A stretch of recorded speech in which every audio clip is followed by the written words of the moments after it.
and welcome back to another episode of Exploring Standards. I am your host, Jess, and today I'm welcoming back the wonderful Kathy Clements. Kathy, how are you today? I'm very good, thank you. How are you? I'm very good, thank you. Kathy is a consultant of Assent, and Kathy, you are a lead auditor in ISO 14001 Environmental Management and ISO 9001 Quality Management. You've been on the podcast a fair few times now. We've got a couple of episodes out by Kathy, so you can go and check them out. Season one, she was in two episodes. And this season, we did a wonderful episode about making ISO more accessible. So please feel free to jump back onto our streaming platforms and have a listen to those. Our episode today, though, is going to be about preparing for audits and certification, which I think is something that could be quite daunting for people Yeah. during the ISO process. Yeah. It's the main thing that people think of, I think, when they think about getting an ISO certification. So So we're going to break it down a little bit, and we're going to start off with what are the stages of the ISO certification process? okay, so there are four main stages really. The first one is obviously getting your system set up. It's what we call implementation. And that's where you get all the documents, the processes, etc., in place. And sometimes you get someone like me in to help ease that process along and speed it up, take some of the weight off the client, etc. You'll then have what I see as a separate stage, but not everyone does, called internal audit. And that's where either your consultant or another consultant usually from the same company will come in and conduct a full audit of everything to make sure you're meeting all the requirements and that you've done everything you can do to be ready for your certification. You will then have a stage one. The stage one is where your certification body comes in for the first time. These are sometimes done online now, sometimes they're done remotely rather than in person, because all it is looking at the key points to make sure you've done something. And again, that they then go away and they give you some time. And then stage two happens. So stage two is the certification audit. That's when they will look at everything in detail. They'll want to talk to people in the company, watch them do their jobs, look at some evidence, some examples of things that have happened. And at the end of that, that's when you get your certificate inevitably. But there are findings as a whole, network of findings as a whole, majors, minors, and they're now called opportunities for improvement. I still call them observations because they were observations for so long, and they've recently changed it. So I sometimes catch myself getting that terminology wrong. But so yeah, there are four stages there in my mind. Three technically, I guess. Okay, and I'm assuming that the internal audit will help make that certification process smoother, and that's why you suggest it. hmm Yeah, so an internal audit is actually a requirement of the standard. You do have Okay. to audit the system yourself as part of having the system. And generally, what that means is you're catching anything that could be a problem when the external cert bodies come in, and therefore correcting it before it gets to be a problem. Hmm. Some of my clients have it once a year, they'll have one internal audit a year. Some of them have them periodically to try and catch up at lots of different points and catch anything before it becomes a problem. But it has to be done at least once. Well, we say once per year. There are some technicalities around that, but we say to be safe, you want to do at least one a year. Yeah. Okay. Fantastic. So what can clients expect on an audit day? Okay, so the first thing that tends to happen, if you've got a consultant, generally your consultant will get there before the external auditor does. If we're talking about external audits in this case, um, and from that point on, it all, whether it's an internal or an external, it all becomes the same thing. So the Hmm. auditor will have a plan of what they're going to do, how they're going to do, who they're going to see, and usually they'll have timings. I personally am quite flexible with the timings and the who and the where. I tend to walk in and say, look, here, you've had this plan of what I'm going to look at. You direct me when it's most convenient for the people, and the people who are happiest to be having the audit. Because it's no good for me if I'm trying to shoehorn myself into the space of someone who is stressed, or they've got something coming up in 20 minutes and I've only got 20 minutes to do the audit, because I might find one particular thing and say, oh, I really need to look into that more, but we're running out of time. So for me, Hmm. I'm quite flexible, but a lot of auditors tend to put timings in because sometimes that helps the client. If they've got a set program, this person here at this time to do this thing, they know what they're doing, they're going, they're off. Yep. And what will happen is they'll just start systematically. It normally begins with what is known as leadership, so that's management, and the people who are responsible for maintaining the system.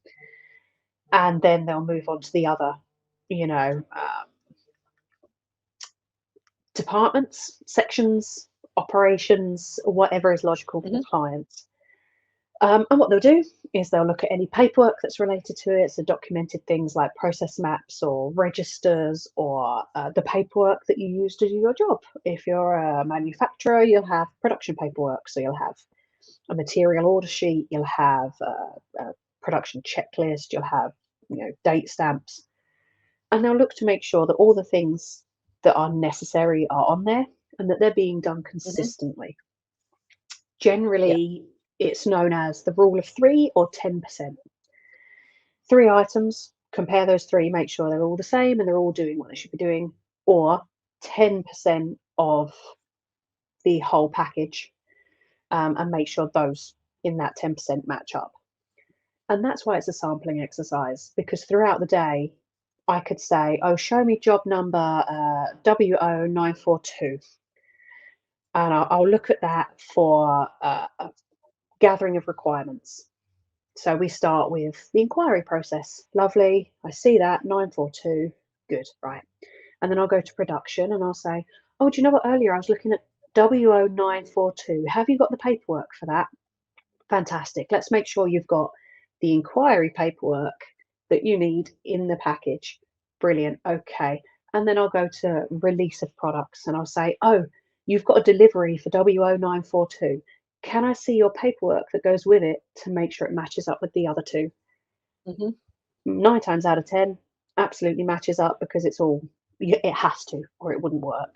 Yeah. And Yeah. so Yeah. they'll do that kind of process where you'll follow something through the day, you'll hit all of the bits on the plan, you'll talk to the people you need to talk to, and then at the end of the day, you'll put it all together in a report. And if you have to come back tomorrow, then you add to the report with the next day's things, because obviously audits aren't always one day; they're mostly 2, 3 days. One I've got has 7 audit days, which is very tiring for them, bless them, but they are a big company, so it's necessary. And at the end of Yep. that, they'll tell you, here's your results. I'm happy with what I've seen. You had this minor or this major. Let's just quickly talk about that so you understand it. Are you happy that what I found is accurate and it represents your company? Okay, wonderful. Here's your report. You'll get your certificate or you'll get your acceptance, to continue the certification in a few days' time. And off they go. And then they come back a year later. Fantastic. Thank you. That was very insightful. People knowing that there will be a plan, and having the times and stuff. I think that will help a lot of people knowing that will be in place. Mhm, You mhm. mentioned earlier that especially stage one audits, a lot were happening online. I guess that's a repercussion of the pandemic, obviously. But is there a Yeah. different way to prepare for an online audit and an in-person audit? So they are slightly different, obviously, Hmm. because for one thing, when you are having an on-site, we call it, so that's where they come to where you work and they um, actually audit you in person and talk to people physically, look at things physically. Um, Once you've got that auditor on site, you can kind of give them a little bit of freedom almost. because as long as you're making sure you're there for everything they need and you're keeping an eye to make sure they don't wander off somewhere they shouldn't be, if you've got restricted areas, auditors, we do have a habit of going, what's behind that door? Getting in there, and not always a good thing. Yeah. So you have someone with them all the time to make sure that they're safe and they're being protected and looked after. But when they're on site, they can gather a lot more information in a lot quicker space because they can walk right up to, your notice board, and they can say, "Oh, there's your policy. Just going to take that and have a look at that." Instead of going, "Can you show me the policy?" And then they've got to wait, while you go and find it. And so they'll gather information, they'll hear conversations, they'll see paperwork on a desk or an in tray that's being worked on, and they'll go, "I'm just going to check for a date and a version." Great, got that. And it means they can gather a lot of information a lot quicker. However, it does mean that it feels a little bit more hectic because it feels like they're everywhere. They can feel like they're everywhere all the time. Um, but it's not at all. It's not at all an imposing thing. It should never be an imposition. It should always be, I'm just gathering information. I'm just observing. It's the number one thing you learn as an auditor: observe. And when you take your qualifications, most of the course is observation. They'll say, "Oh, we did actually show you a document earlier. Did you see the date on it?" Like, "Oh, yes, I did." When you're Yeah. online, that's slightly harder because it's things like, "Yeah, okay, can you show me that document? Lovely." And it's like, "Oh, whoa, whoa, whoa, can you just scroll back up, scroll back up? Yeah, there, that's it, that bit. I'm sorry, what were you saying? You were saying something." And so you have to be a little bit more direct. You have to say, "Okay, just open that for me. I'm just going to write some stuff down." Lovely. And then, "Okay, yes, I'm ready for the next document." So that can feel quite sort of, you're just sort of, as a client, you just sort of sit there, and then you open Yeah. something, and then you'll describe something. So that can feel almost the same. But in some Yeah. ways, it's more relaxed because the auditors are more like to go, "Hang on, I'm just going to get a cup of tea."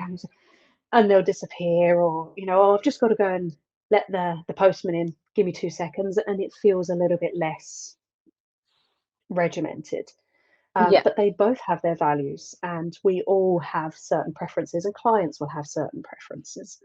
But either way, there isn't any reason it should ever feel stressful because you can at any point always say Okay. to your auditor, "Hang on a minute, can you just explain to me what exactly you're looking for?" Or you can say, "Oh, can I just have 5 minutes to go and grab a drink and reset because this feels really kind of intense what we've just been through. So give me a minute." And you can do that from both. So for me, they're entirely different situations that you're dealing with, but each have plenty and plenty of virtues. I guess the pandemic's kind of helped with that because we've had to adjust. We've had to adjust to Yeah, absolutely. That's what happened, isn't it? It was you were it. kind of like forced into doing these online audits and then probably seeing a bit more of the Yeah. value in them, and taking Mm. away from that. So, and I think certification is missing that as well, definitely. Mhm. Um, so how can clients prepare their employees for an ISO audit? So the first thing is to let them know we're not testing you. We're not we're not looking to cause trouble. We're not trying to check you're doing your job properly. We're not trying to go, "Oh, this person could do that so much better." Although that's, I mean, when we think of audits, we think of things like financial audits, where the tax man is checking that you've recorded everything properly and it's all been. And these audits are completely different. The point of this audit is to make sure everything is being covered and that actually it makes sense. And the first thing when you have any external audit or when you have any training is, I'm looking for conformity, not deviation. So I'm Okay. looking to find good things. I'm not looking for problems. If problems appear, then we go, "Oh, we need to sort that out because that's a problem." But it's not a mark on someone. It's not a test. I'm not checking they're doing their jobs. Their job is not at risk just because I'm here. Yeah. And the second thing is, just remember everyone is human, okay? And sometimes auditors can be a little bit full on because we have a really quite a short amount of time to get a lot of stuff done. And it's very, very, very acceptable for someone being audited to say, I'm sorry, that's really overwhelming. Can you just go back to that point and explain it to me? I'll tell you what, I'm just going to make a cup of tea. Then we'll try that you're asking for. And absolutely ask us. Ask us for your comfort Yeah. breaks. Explain to us if we've lost you, because where we get on a track, sometimes we just run and we don't necessarily remember that there are passengers on the train with us. We're just we're just driving. So absolutely, the two things you can do for your staff is to say, we're not testing you. You know, there is nothing at risk here. They want to make sure that everything is right for you. We want to make sure that your lighting is correct and that your documents are in the right place so you can find them easy. We want to make sure that there's nothing being missed that could cause you a huge problem later down the line, because suddenly it gets compounded into a systematic issue rather than a one-off thing. And remember that we're just human, and sometimes, you can say to us, I really don't know how you understand any of that, which I had at a client last week. How do you do this? I was like, I don't actually know. I just And do. you deal with it all the time. This is your area of Yeah. expertise. So for you, it's natural, and it's this is what you do every day, day in and day out. And then and sometimes when you're at that level, you just forget that actually other people don't quite pick it up, and then they need to do a bit more explaining, which as you said, is totally fine, and makes you ask your auditor that. Yeah. And likewise, we sometimes have days where we get up and we can't remember which way is up. And you'll find us going, I need to look at the thing. Where you record the thing when stuff goes wrong, that I need to look at that thing. And it happens to us as well. So if you're sitting in Yeah. an audit and someone goes, oh, can you show me where you find this piece of information? And you go, yes. Where is it? Where is it? Where is it? It happens to us all. Don't panic. It's absolutely fine. In fact, we quite like Yeah. it because we can go, oh, don't worry, it's fine. Take your time. No problem. I'll just have a breathe. Don't worry about it. So it's absolutely fine. Yeah. Oh, I love it. Mm.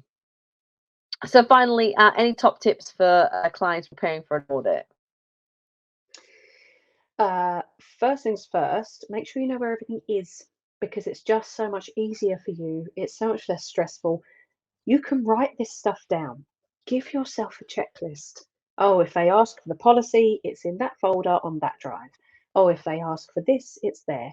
Oh, I've already lined up so and so from production who's going to have these work packets ready to show us.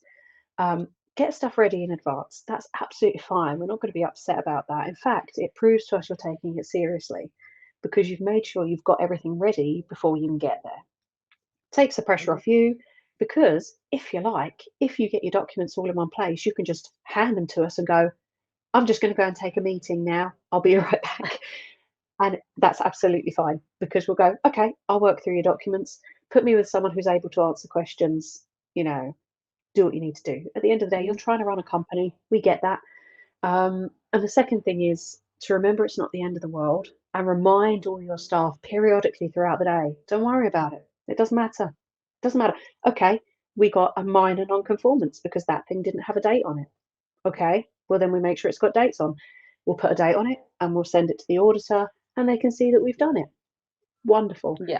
And it's that keeping that it's not a big thing. It's just a thing that we do. Kind of like, sometimes your office needs redecorating. Oh, great. Okay, well, let's do it. Lovely. Let's just get it done.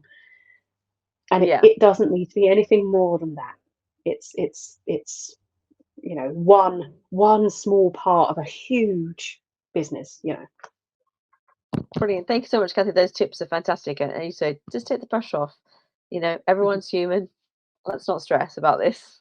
Including us, including the auditors. We're very human. Exactly. Yeah. Well, thank you so much for listening to today's episode. Kathy, thank you so much for joining me again on the podcast. It really is a pleasure to have you. If you have enjoyed today's episode, please make sure you rate, review, and subscribe to the podcast. It really, really does help us. And I will be back with another episode in a couple of weeks.